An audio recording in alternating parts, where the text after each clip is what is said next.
Most moms over 30 who try ChatGPT aren't getting much out of it because we're using really basic prompts.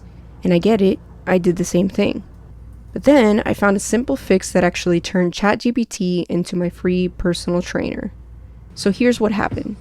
I typed in, make me a workout, and this is the kind of answer I got back. Like, okay, cardio, strength, flexibility, but what does that actually mean? That was way too broad. And because of this, I wasn't really using ChatGPT to its fullest potential. That's when I learned this framework called RICECO.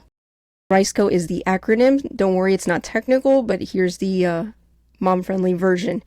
So R is role, so you want to tell ChatGPT who you want to be when you're prompting it. I is instruction, so say what you're wanting ChatGPT to do. C is context, add your details. E is example, show the style. C is constraints, so set some limits. And O is output, say how you want it delivered. So in this case, this was the prompt that I put in. Act as my personal trainer, trained in Dr. Stacy Sims' research. Create a 15 to 20 minute workout to support hormones and boost energy. I'm a 36-year-old mom, homeschooling, low on energy in the mornings.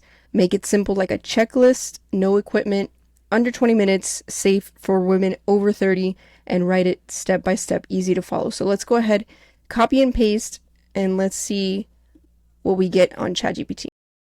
This is the detail that you get when you give it more information. It's telling you what to do before starting, what to do for warm-up,